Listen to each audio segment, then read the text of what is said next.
Welcome to the Value Script podcast, where we bring value every day to the everyday person. Today, we have a very special episode because we just had an amazing weekend. Yeah, we did. We did. Just celebrated our 24th anniversary. 24 years of being married to me. Yes.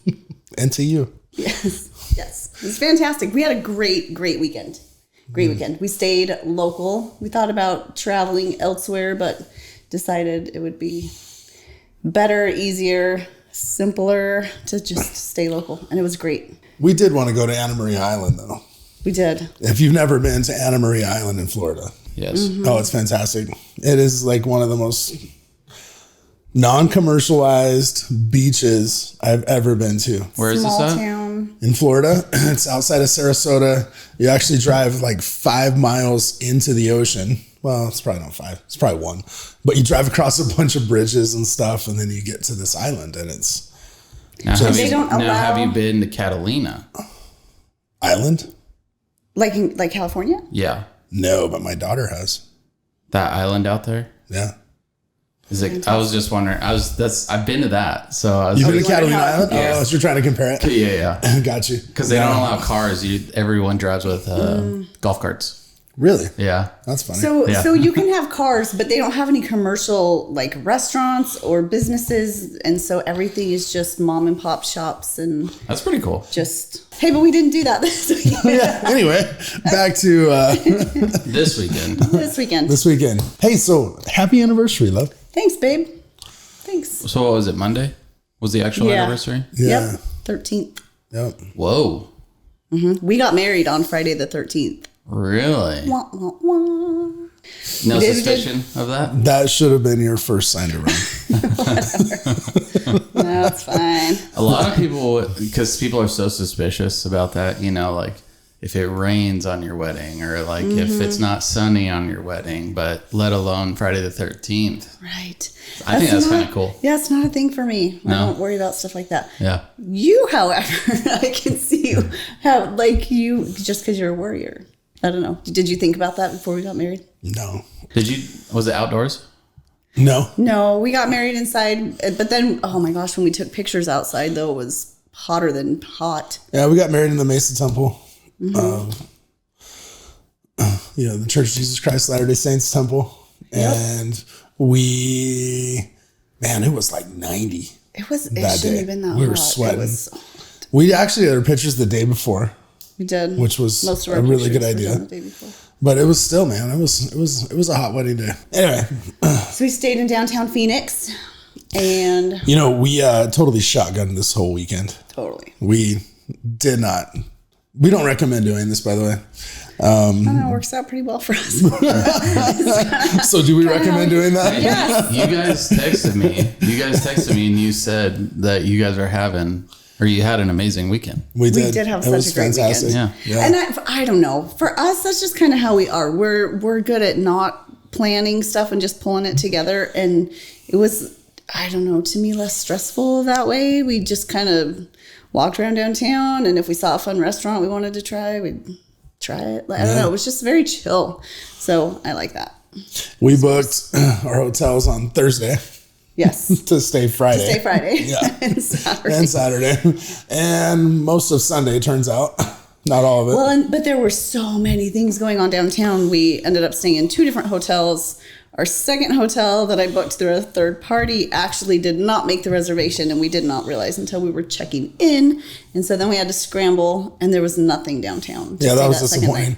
night. There was a cheer competition, so there are always cheer moms and all these cheerleaders walking around and like. There's a cheer competition.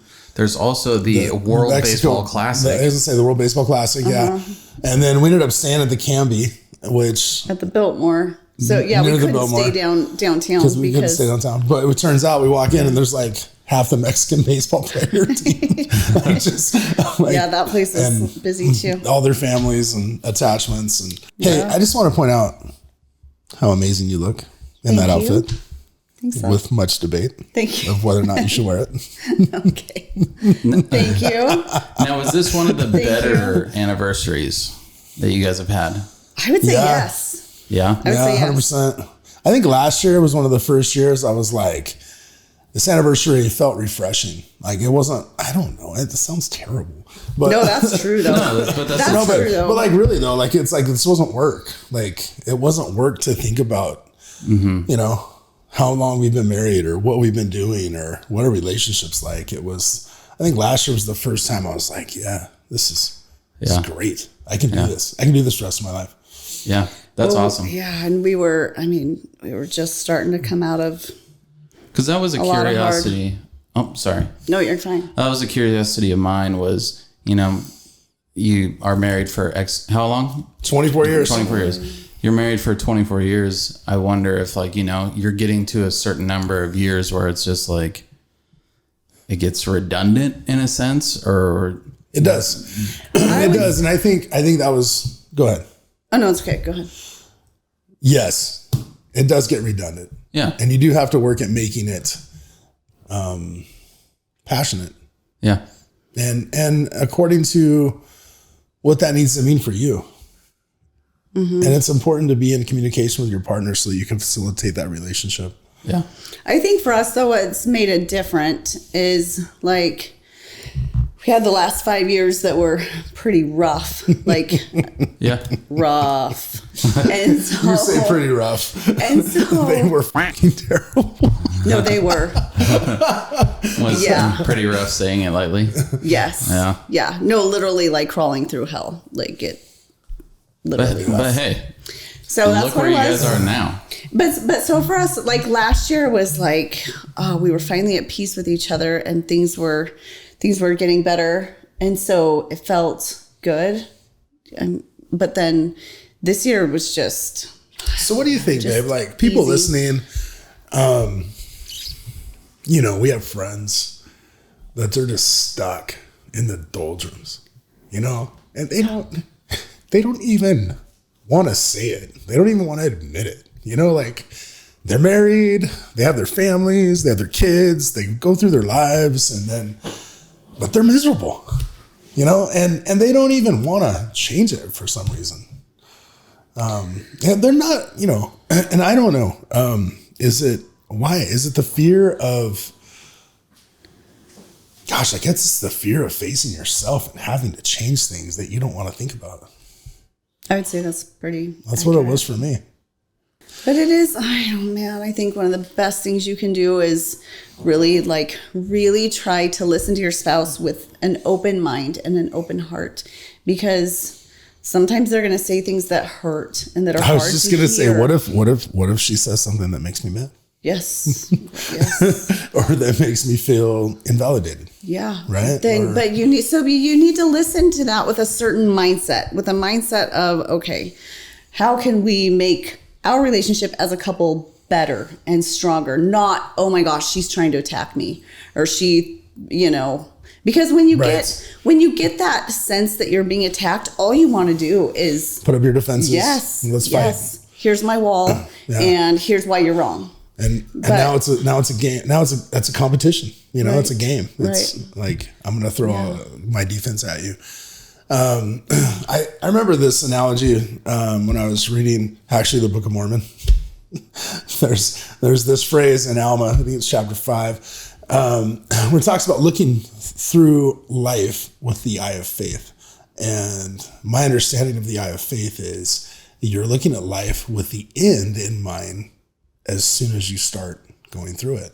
So you have an outcome that you're trying to create. You have an outcome that you're striving towards, and you have an outcome that you are working hard to achieve. And I think that is what, to me, has helped us get to where we are. Is we had an outcome. Like at the end of the day, you and I, we loved each other. You know? No, for sure. The whole time. You and the whole time, even though there was so much. What I wanted more than anything else was just that when it's so sweet and we get together and we just hold each other in bed and just like fall asleep like doing nothing, that sweetness and that beauty and that essence of love, like that was the outcome we wanted. And we fought hard. We fought against it. Well, I don't know if you did. I did. So I think it goes back to, I think it took a long time for me to convince you, like, hey, I'm on your team. Yeah. I'm on your team. Let's work through this together, rather than I think there was so much shame and guilt and that's a really good point. And that's a really good point. And it's funny that you bring that up because it wasn't intentional on my side. Like I didn't think you were the enemy.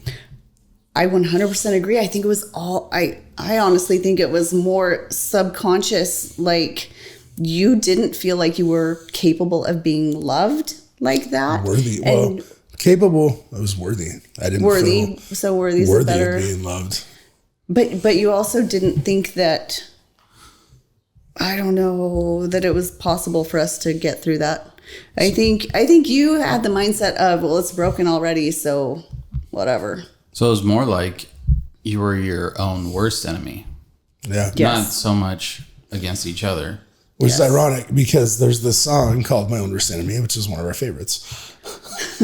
By Lit. By what? Lit. Have you heard that song? Really? Yeah. Yeah. But it's kind of funny. But no, that was every now and again I kick the living bleep out of me. that's the song. I mean, it's true. Yeah. You know, I don't know. I think that boils down to needing to have a healthy relationship with yourself, and needing to be willing to love yourself no matter what you see in that mirror. And you gotta find a way to have grace and with each other and with yourself, because sometimes there's things from the past that are broken that you don't know are broken. Yeah, You don't know, or struggles, and like you don't know why you think the way that you do. You just know that you're feeling something and it's hard. And so I don't know. We're definite advocates for counselors. Yeah. I need a Well, counselor. that's what I was saying. I was so the episodes with Ryan, Oh my gosh. those were so good because it took me 6 years of counseling I tried EMDR. So after 6 years of counseling, it somewhat helped, but EMDR then happened, figured it out. Like what was the root of my anxiety? So it was like you guys are saying, Yeah. like there's something deep down. Just got to figure it out. Yeah. And usually it's not the other person. Right. I don't know. I shouldn't say usually. In our case, Yeah. it wasn't the other Yeah. person. You know, sometimes it is the other person. They're just terrible. Yeah. For sure. But I love to, when we brought that up with Ryan too, he was talking about like, okay, what if your spouse is not on board? Like, what if your spouse is not on board with your progression, your journey? Like, what do you do? And he was like, it starts with you. You know, it starts within here. And you be the change you want to see in the world. You become your best self. And that needs to be what you focus on. And you can't make somebody drink water if they don't want to. You know, through the podcast, we met someone just through interacting. She, was a friend of my sister, of Marissa, and that 100% happened for her in her marriage. Like she felt stuck, she was hurting, and she just felt like they were headed towards divorce, and they're not now because she started doing that. She started working on herself first and just diving in and like, what do I need to do to be my best self? And she would talk about the frustration of my husband's just sits on his phone all Saturday, and what am I supposed to do with this? Like we're not. I think I remember her sending messages or sending a message to you guys. Yeah. Basically thanking you guys because the podcast like saved. I mean, obviously She put in the Ultimately, work. She definitely put in the Yeah. work. But because of that initial like diving in and there was the frustration for a while. Like it does not happen instantly. Like, I don't know, healing and the process and coming together, it can take years. It can take time. Can take Man, it can years. take time. But dang, it's worth it. Yeah. 24 So years worth it. later. And 24 years later. Yeah. 24 years later, and I can honestly tell you I love you more than I ever have. Thank you, baby. I feel the same. And you really do look more beautiful than ever. Thank you. Even though you're 24 years older. I was going to say younger. That's a trick. Yeah. Thank you, love. I don't know. There's something that happens when you have to fight for each other, and it's forging and it's powerful. And especially, like, I don't know, when you get to a place where you both want it and you're both fighting, that I don't know. It's priceless. You're right. You're right. I want to speak to that point, though. We don't necessarily want to romanticize having to fight for each other, but fighting together for your life, fighting together for your relationship, fighting together for the outcomes you want in your family, fighting together against the world. That is what is powerful, and it's beautiful. It's not fighting each other. No. Oh no, for sure. For sure. And sometimes, maybe you need to say something a little better. Yeah. Sometimes you just need to get knocked out. Where's the ketamine? Where's the ketamine? I told her, that's funny. I told her she should talk to a few of my associates. No, never mind. Not any associates I know, but anyway, she needs to get some ketamine darts, and every once in a while she just needs to hit me with it in the shoulder, and I just need to knock out and not talk for about 12 hours and wake up and figure it back out. Right. I think one of the most important messages to put out there is that, first of all, no one's coming to save you. If your life is your life, your life is your responsibility. Nobody is going to come and make it better for you. But nobody's going to come make it worse for you either. Well, there's plenty. I mean, there's so much opposition. I mean, there's so much opposition out there. My gosh, I feel like I've got my teeth kicked in the last 3 weeks.